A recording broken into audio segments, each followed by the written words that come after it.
Hey guys, I'm Rachel O'Leary and I am in Saskatoon, Saskatchewan, Canada for this whole weekend because I was here to lecture for their Thanksgiving show, and it was a super good time. I took a ton of footage of their fish show, which was incredible and very different from the US fish shows, so look for video on that. And I've also had the opportunity to visit quite a few different fish rooms, and the thing that struck me the most from every single fish room I visited here is just how mature all the fish are.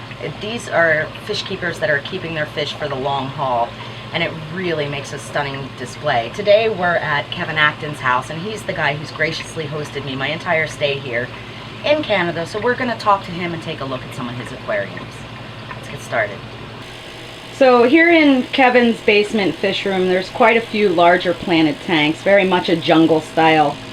We're just going to go from tank to tank and have Kevin tell us a little bit about the choices he made when stocking and what he does to maintain and feed these extremely lush planted aquariums. The fish are absolutely huge and mature, and I can honestly say that when I travel, you don't often see a whole lot of aquariums all full with mature fish. These are obviously maintained well and are for the long term.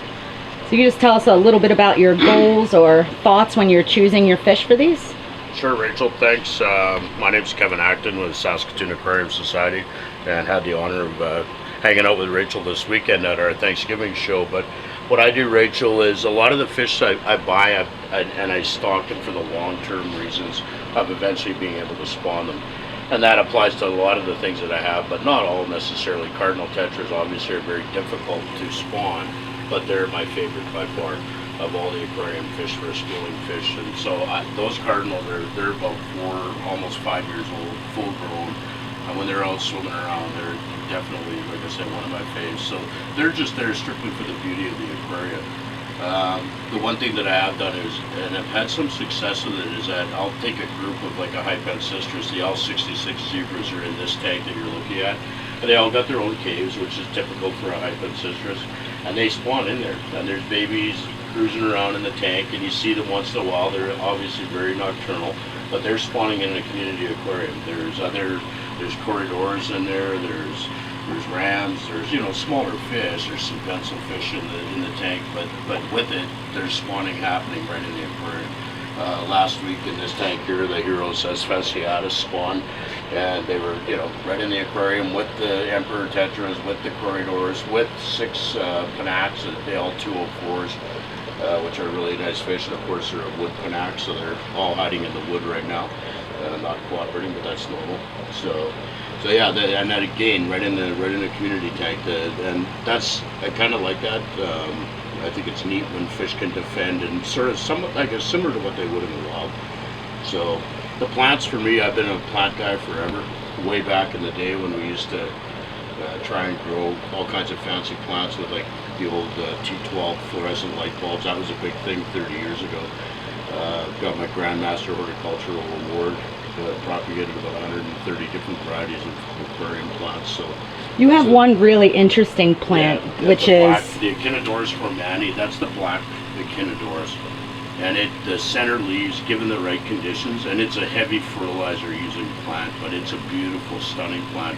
This one is sort of semi-adult, and then there's 2 little ones in a shallow tank, and you can see the intensity of the color in the little ones is unbelievable. They got blackness in the center of the leaves, right in the middle there. You can see how dark they are. It's a stunning, stunning plant. Very, very rare in the hobby. You don't see it very often. I was fortunate enough to get a few of them a number of years ago and kept them alive. But the leaves are really unusual. They're very leathery looking. Yeah, it's like a Uruguayensis, like an Echinodorus uruguayensis, but they call it a hormani. But it's got that really long, narrow leaf. But the intensity of the black in the leaves it's not a red. It's definitely a black. Do you root feed them? Do you use root tablets? Yeah, I use absolutely, all the time. On the sword plants, traditionally, all the swords really love the root fertilization, and I've had pretty good success with just walking around with root tabs every 2 to 3 months and just bang them in, stick them down. They don't have to go in any particular place. As long as they're below the corm of the sword plant, they're fine. This little tank I've been playing around with. There's no CO2 on this one. Some of the other tanks have CO2 in them, and I find that makes a big difference in the plant growth. This is just a little tiny nano tank. It's got some rummy nose, got some pseudomorpho in there, I think. Yep, some fricatus. And then there's a few corridors, so I put Glence's fry, which are really, really beautiful little cory. There's 3 or 4 of them in there swimming around. I love their little flagtail. The flagtail, they're like the front half is a panda, the back half is like all the other really cool cory things all mixed into one. So I really like the cories a lot. I've spawned a lot of cories over the years, and really then right now I seem to be spawning hypancistris. We've got. Well, that's always a good thing. They're okay. Good for funding our hobby. Yeah, it was good. Yesterday at the auction, they went really well. So I had a parents and fry tank at the auction with a hypancistris in it, so that was kind of neat. This is my nano tank, my 30-gallon. And you guys will see that Kevin, like I, doesn't necessarily think that nano has to mean a small aquarium. It's more about the inhabitants you choose and the mentality that goes into making those decisions. And so this has cherry shrimp, we see. There's some cherry shrimp. There's some of your favorite rasboras. Oh, the Breviboras? Yeah, they're in there. I don't know where they are, but they're in there. They're stunning. Their eyes, the blue eyes on them are just unbelievable. Well, I just saw a CPD. There's some galaxies in there. And the rasboras actually just naturally spawn in this tank. And every once in a while I'll see fry swimming around. They're an egg scatter. And that's the beauty of a densely planted aquarium, is nature will take its course if you give them the right conditions. That's what I've always found, and I think that's kind of neat. When you walk over and feed one night, you see tiny, like tiny fry swimming around on the surface. It's like, okay, that's cool. I just think it's really fun that not only are all your fish really mature, but these are aquariums and plants and inhabitants that are meant to be set up for the long time for your enjoyment. It's really nice to see plants reach their maturity like your swords, and the fish get nice and large. Look at these cories playing. Yeah, the dolphins, they're stunning. And in here there's a dozen of the corridors EQs, and then there's a dozen of the orange lasers. So there's like probably 30 cories in this tank, and right now we see 4. And this is a plywood aquarium, correct? Yeah, this is what we have. One of the original guys in Saskatoon, Dana Allen. You had a chance to go to his house, and he has a 750-gallon wood tank in his basement. But he was there 35, 40 years ago. He built the first wood aquarium in Saskatoon. So this is a 150-gallon. It's 6 feet by 20 high. By 2 feet back, and it's a great tank. The fish love it. They're comfortable. The tank is warm. Really, and they last. This tank's over 15 years old, and they're a lot cheaper to build than a glass tank, and they're a lot warmer because of the wood. The wood actually, keeps the insulates everything. Yeah, this tank, I've got a 150 watt heater. Wow. Heating this tank, and it doesn't go on very often. So. Do your cichlids spawn in here? Yeah, absolutely. I've had lots of really cool cichlids. I've had the labradins, the true labradins spawn in this tank a few years ago. I kept them from Rusty Wessel in Louisville, and I've had a number of other ones. The heroes that are in here, I don't know if you can see it. Jeff Cardwell was here in the spring, and he dropped the heroes off with me to take care of for a while. It was a lovely gift from Jeff. So yeah, and the Thrichtes, Immaculopinus, they're fairly new to the tank. They came over here. They were at Dana's with their wild caught. They're gorgeous. Yeah, they're beautiful fish. There's some really nice Ganachera in here too, the Dacryte, and they're kind of hanging in the back right now. But they spawn in here, and that's the neat thing, is that the only thing this tank has got a Central American in it, and everything else is South American. So it's a little bit. It's not a pure biotope, but that's okay. What do you feed all your aquariums? I feed a variety of things. I feed frozen brine, frozen bloodworms, especially when I'm conditioning for spawning. I feed on a regular basis tropical crisps that are made by I think they're tropical.